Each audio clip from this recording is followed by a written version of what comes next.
Well, my name is Tommy. I'm 9 years old. Today I'll talk about history in lesson 13 in 4th grade.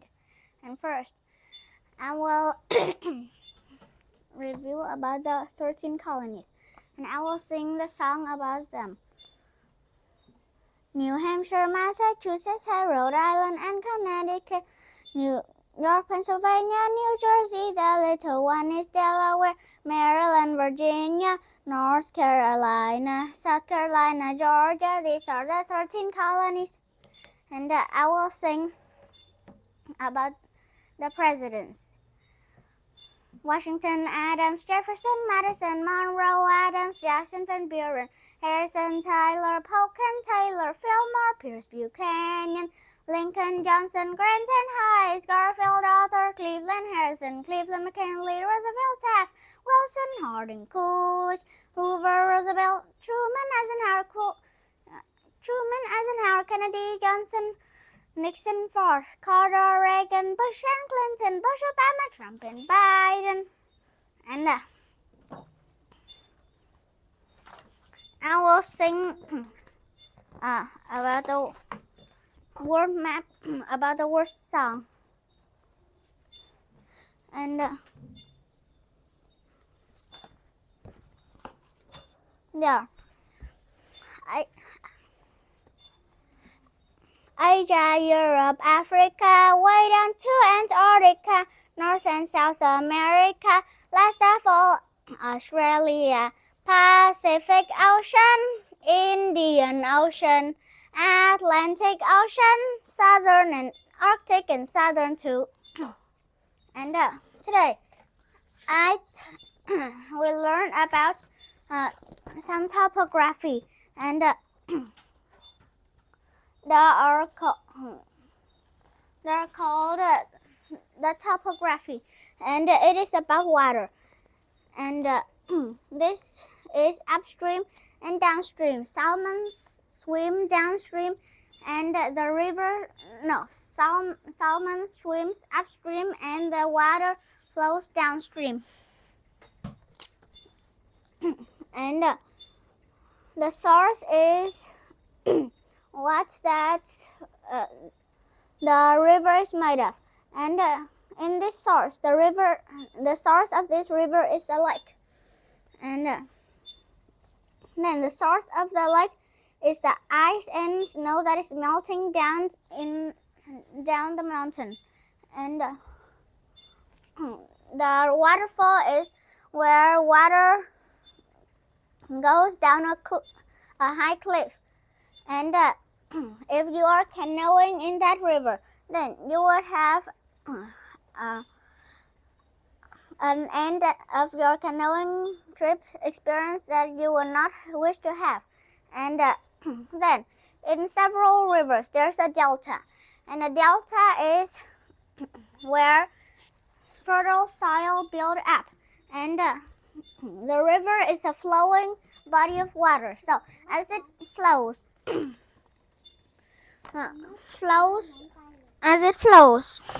the water will pick up fertile soil from the land, and they will store it at the delta.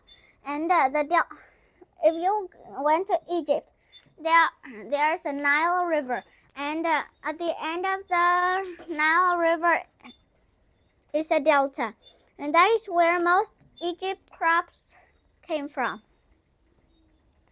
And this is a river mouth. A river mouth is where the river ends. That is where it flows into the ocean. And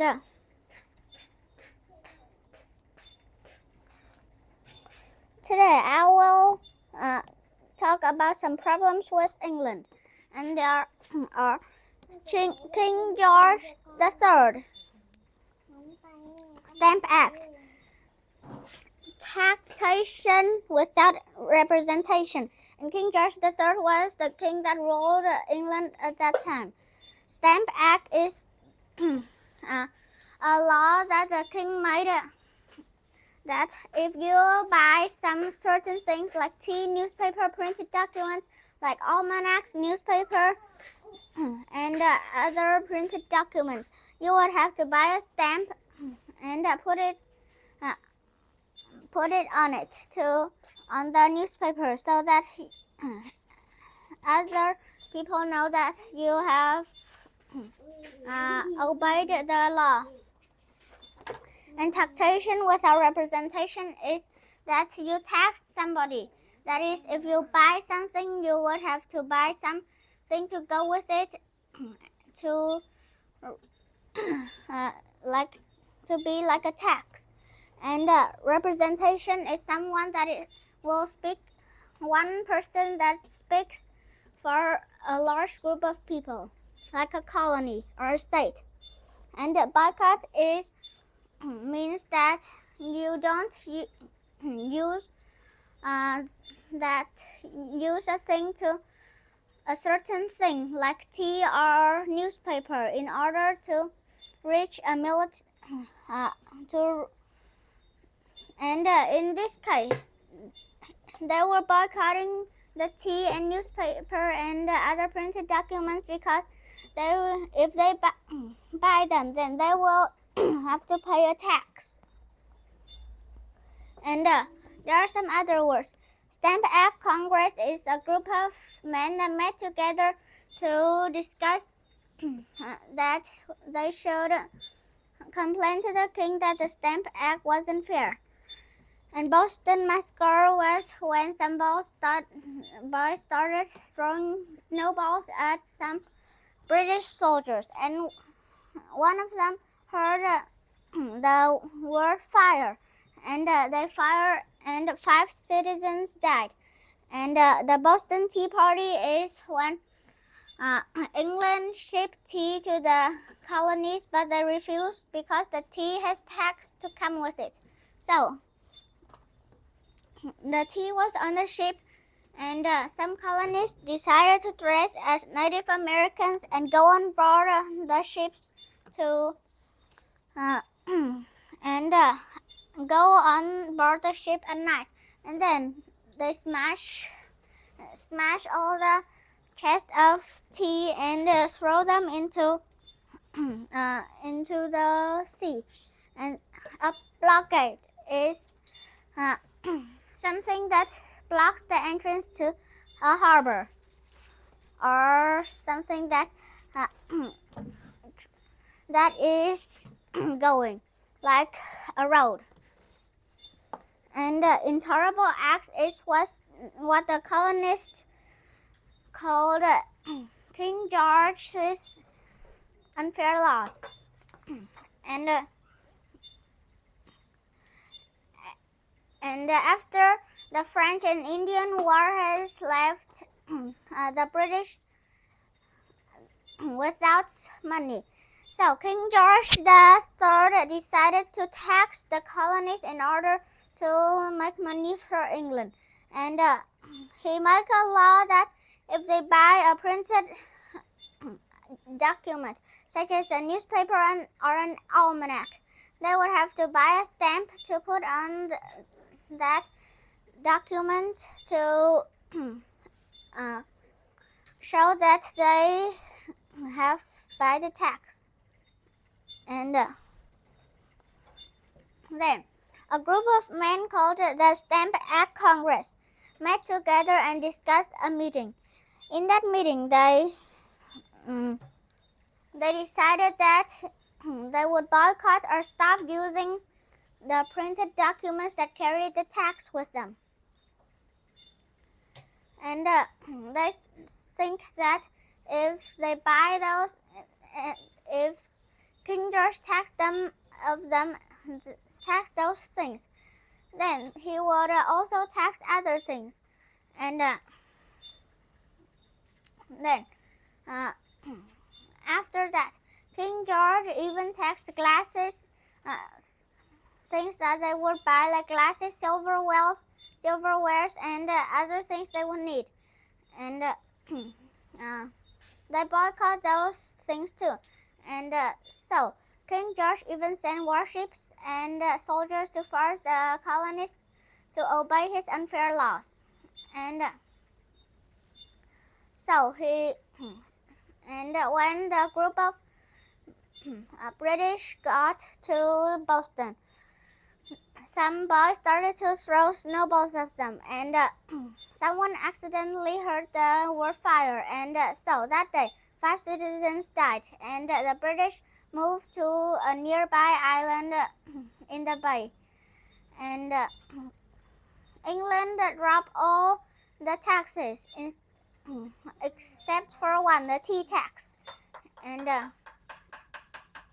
England England allowed the East India Company to ship tea right to the colonies without having to pay the England tax. And when the tea was shipped to the colonies, they did not buy it. So the tea remained on the ships. And some patriots, some men called the Son of Liberty, met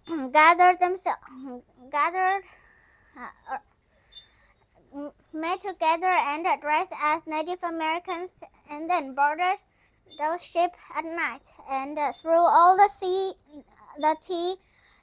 of the ships into the water. And then when some people cheer for this act, but some some were upset because they want to know what England would do if they destroy that tea, and they would soon find out. England sent block the entrance to or have a blockage built in the Boston harbor, and Boston could not get the supplies they need from by ship. And when the 12 colonies heard it, they begin to send supplies to Boston. Connecticut sent tons of rice, and other New England colonies sent thousands of sheep. Virginia sent grains and supplies the colonies of Boston would need, and other southern colonies also sent grain and rice for them. And instead of causing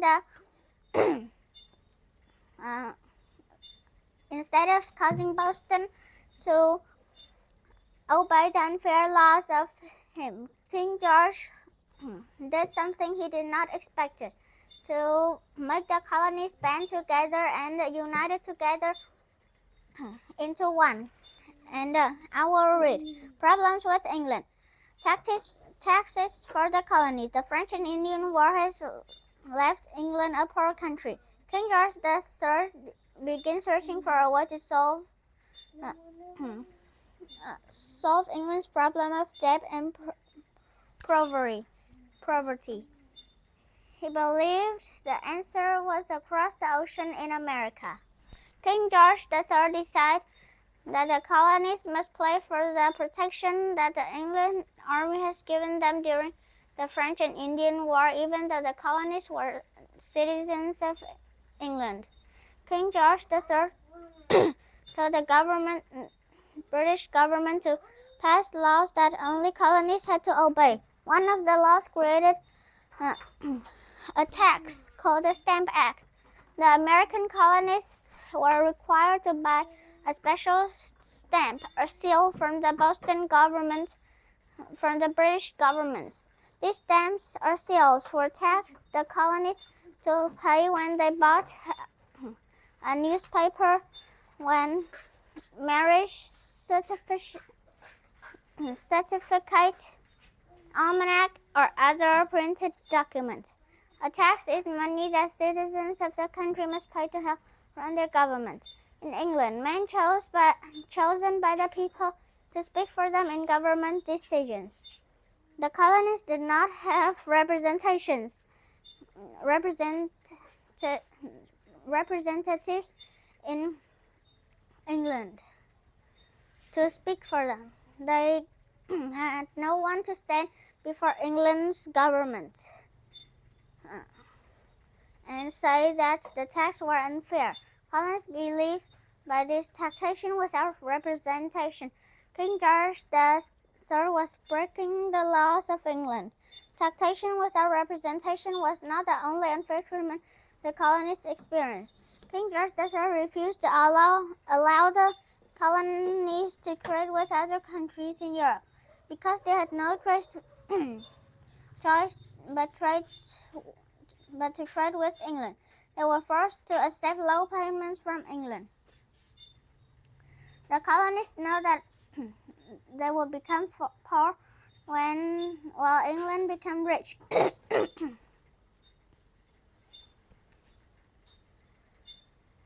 Boycott. Many of the colonists rebel against the Stamp Act. If we buy the stamps, the king will soon tax the other things too, they said. They choose to boycott the king's law, and they refused to purchase the products would cost them to pay the tax. Representatives from 9 colonies met together in New York to talk about the tax. This meeting was called the Stamp Act Congress. In this meeting, many said that the colonies should complain to the king. The British government felt forced to drop the Stamp Act, but King George III was not finished taxing the colonists. Next, he decided to place a tax on glass, paint, paper, and tea sold in the American colonies. Again, the colonists boycott the goods that carry the new tax. Boston Massacre. King George III sent soldiers to the city of Boston, Massachusetts, to force the colonists to obey English law. One snowy evening in 1770, several boys began throwing snowballs at a group of English soldiers.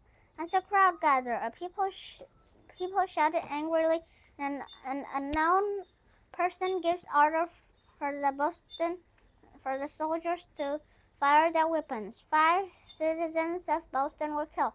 The British forces moved out of Boston to nearby islands in the bay. 2 British soldiers were found guilty of the deaths. The people of Boston called this incident Boston Massacre. England then decided to drop all the extra taxes except for one, the tea tax. Boston Tea Party. 3 years ever since the Boston Massacre, British government had given the East India Company rights to ship tea directly to the colonies to avoid paying a British tax. While the East India Company was free from the British tax, the colonists were still taxed on tea. Since the colonists refused to pay the tax, the East India Company's tea remained on the ships. Colonists demanded that the tea be sent back to England. However, the government of Boston refused. On December 9th in 1773, nearly 100 colonists who were members of a patriot group called the Sons of Liberty dressed themselves to look like Native Americans and boarded 3 English ships in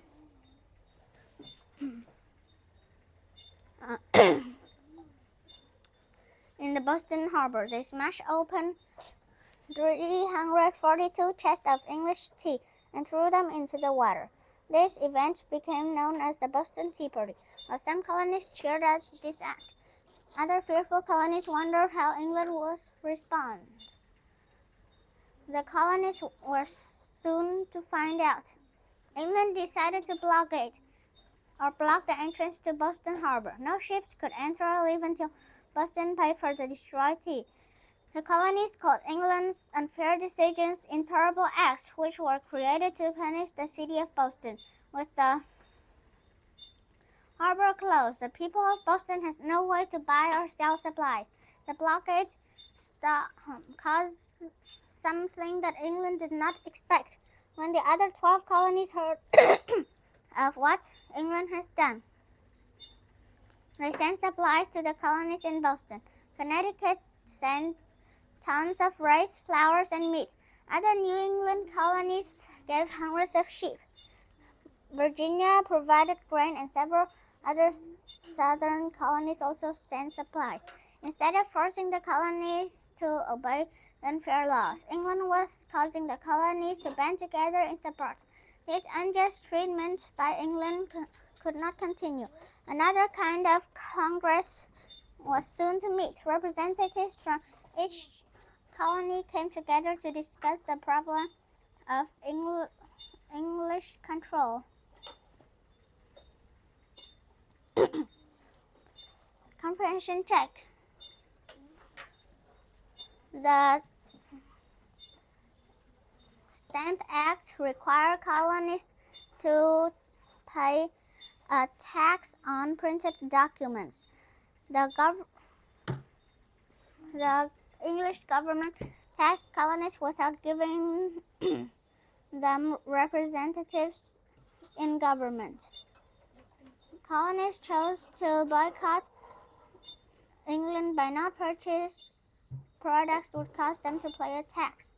A snowball started the event called the Boston Massacre.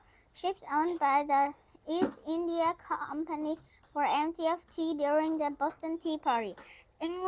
England's decision to close Boston Harbor was one of the intolerable acts created to punish the city of Boston. And that is all I want to talk in this history lesson. Thank you for listening and watching. Goodbye.